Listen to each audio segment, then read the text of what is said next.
지난번에 말씀드린 대로 드보라와 바락의 노래입니다. 시스라와의 전쟁에서 이긴 후에 드보라와 바락은 자신들을 전쟁에서 이기게 해주신 여호와 하나님께 찬양하였습니다. 그것이 바로 오늘 사사기 5장의 말씀입니다. 성경에서는 보면 곳곳에 노래가 등장합니다. 홍해를 건넌 후에 이스라엘 백성들과 함께 모세가 노래하였습니다. 그리고 오늘 드보라와 바락의 노래, 또 신약으로 넘어가서는 누가복음의 마리아의 노래, 그리고 사가랴의 노래, 그리고 천사들의 노래, 시므온의 찬송 등 성경에 나오는 노래 혹은 찬양은 아주 중대한 일을 앞두고 있거나 아니면 중요한 일, 그 일이 끝난 후에 전후로 등장합니다. 그래서 그런지 신약에서의 노래는 바로 예수 그리스도의 탄생과 연관되어 있습니다. 이러한 맥락에서 오늘 말씀을 보면 지난번에 살펴보았던 기손강 전투는 이스라엘 역사에서 아주 중요한 위치를 차지하고 있다는 것을 알 수 있습니다. 그날에 승리를 주신 여호와 하나님을 드보라와 바락은 찬양으로 높여드리고 이스라엘의 진정한 사사는 여호와 하나님이심을 노래하고 있습니다. 오늘 말씀의 2절은 여러 해석가들로부터 해석이 분분히 나뉘는 난해한 구절입니다. 문맥상 의미는 여호와를 찬양하라 라는 것에 맞춰져 있기 때문에 어떻게 해석이 되어든 큰 틀에서는 벗어나지 않습니다. 어떤 하나님을 찬양하는가? 바로 세일에서 나오고 에돔들에서 전쟁할 때 땅이 진동하고 하늘에서 물이 내린 하나님을 찬양하라고 합니다.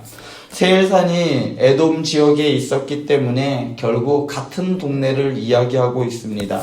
하나님께서 이스라엘 백성들을 출애굽시키셔서 40여 년 동안의 광야 생활에서 훈련을 시키시고 또한 가나안 정복을 위해 진군할 때 에돔 지역을 거쳐 가나안 땅으로 이끄셨습니다. 그때 하나님께서 이스라엘 백성들을 불기둥과 구름기둥으로 인도하셨습니다. 그런데 특별히 4절에서는 이렇게 진군할 때에 땅이 진동하고 하늘이 물을 내리고 구름도 물을 내렸도다 라고 말합니다. 하나님의 행군은 지진과 폭우와 비구름을 동반하였습니다. 비구름을 동반한 하나님의 현현은 성경 곳곳에 드러나는데 신명기 28장 12절이나 시편 104편은 비의 근원이 누구인가?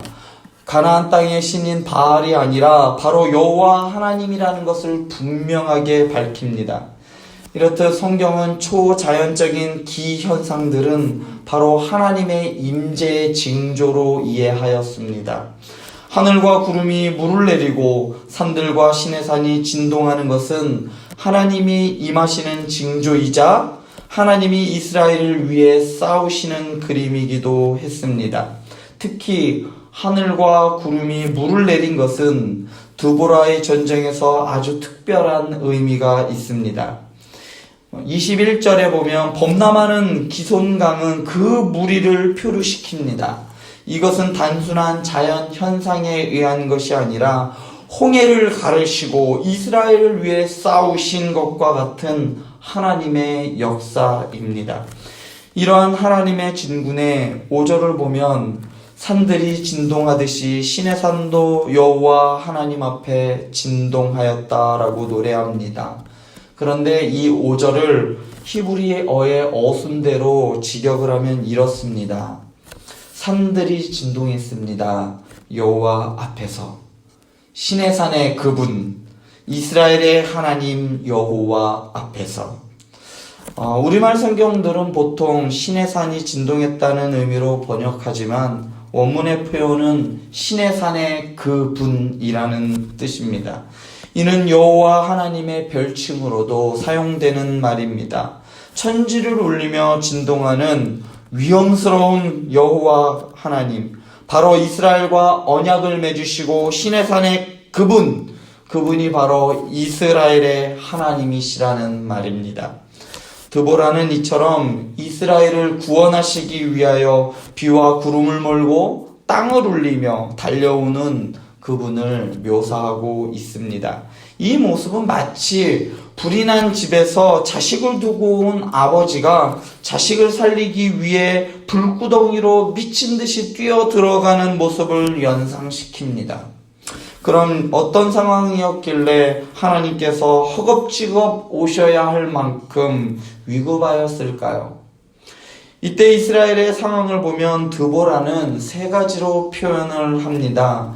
첫 번째, 이스라엘의 상황은 6절에서 상인들이 약탈자들의 눈을 피해 오솔길로 다녀야 할 정도로 치안은 안 좋았고 경제는 그만큼 어려웠습니다.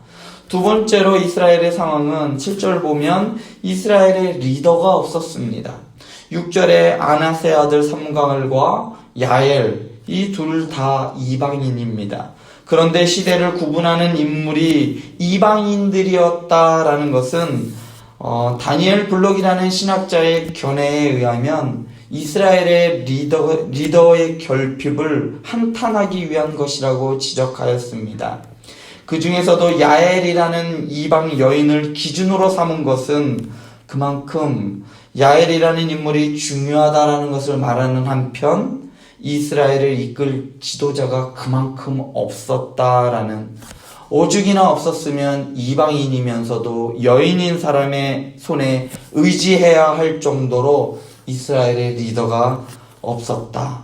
그래서 드보라가 나섰다라고 말합니다. 세 번째로 이스라엘의 상황은 여호와 하나님 외에 다른 신을 선택했다라고 8절에 말합니다. 사실 이것이 가장 핵심입니다.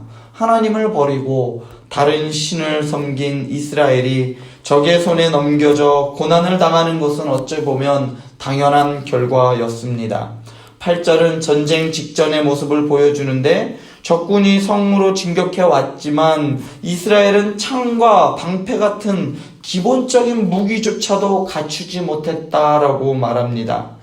이처럼 정치적으로, 군사적으로, 또한 영적으로 위기 속에 드보라는 이스라엘의 어머니로 이스라엘을 구하기 위해 일어났습니다. 그리고 백성들은 그녀의 명령에 순종하여 시스라와의 전투에서 승리하게 되었습니다.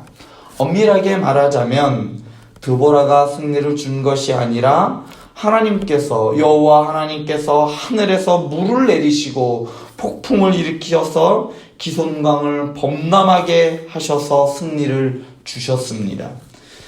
비록 이스라엘이 다른 신들을 따라 여호와를 버렸음에도 불구하고 그들의 신음소리를 들으시고 전쟁에서 승리를 주셨습니다.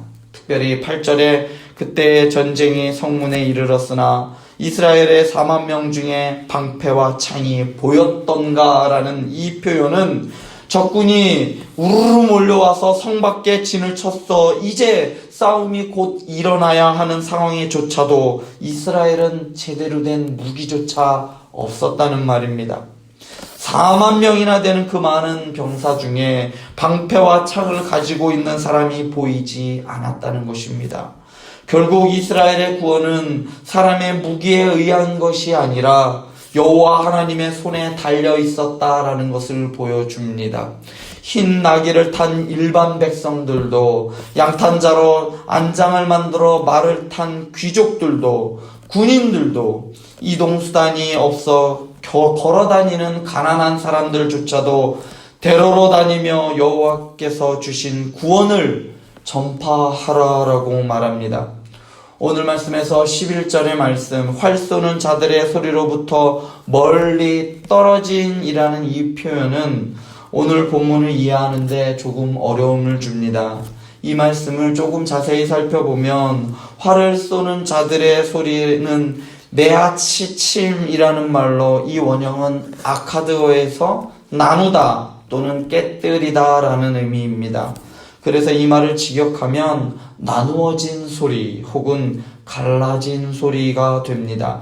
보통 물 깃는 곳에서 이곳은 빨래하고 물 깃고 이러한 곳이겠죠. 이러한 곳은 일상에서 잡담과 소소한 정보들이 오가며 소문이 퍼지는 장소이기도 합니다. 따라서 이 구절은 떠들썩한 소리, 떠들썩한 목소리 이러한 정도로 번역할 수 있습니다. 즉 물가에서 많은 사람들이 옹기종기 모여 이야기 나누는 모습을 연상하면 될 것 같습니다. 떠들썩한 우물가에서 하나님이 하신 의로운 일, 즉 이스라엘을 구원하신 일을 전하라고 합니다.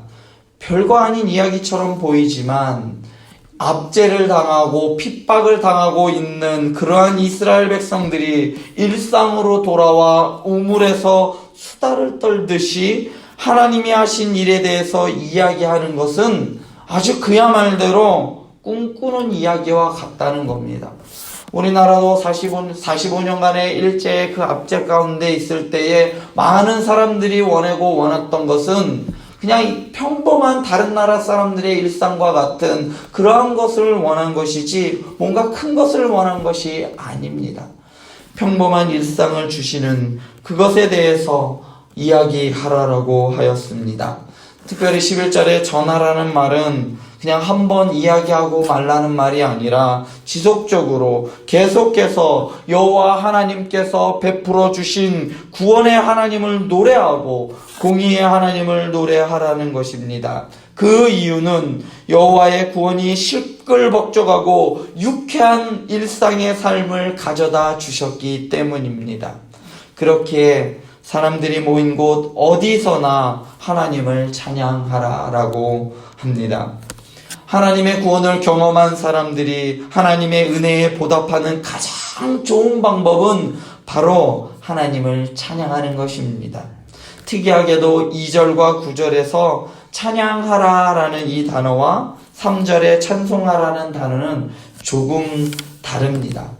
3절은 우리가 알고 있는 찬양과 비슷한데 반해 2절과 9절에 나오는 이 찬송하라라는 단어는 찬양보다는 축복하라라는 말입니다. 그 의미가 조금 더 강합니다. 여호와를 축복하라. 좀 뭔가 이상하지 않습니까? 히브리어에서 사람이 하나님께 대하여 축복하라라고 말할 때에는 기원의 의미가 아니라 내가 누리는 복의 근원이 바로 하나님이라는 것을 인정하는 고백입니다.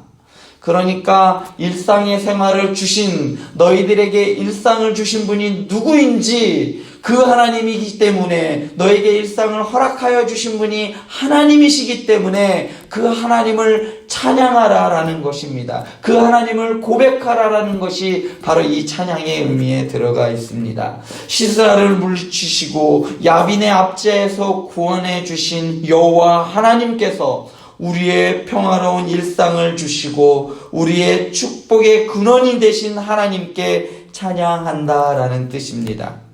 평범한 일상을 누리게 하신 하나님에 대하여 얼마나 감사해 보셨습니까?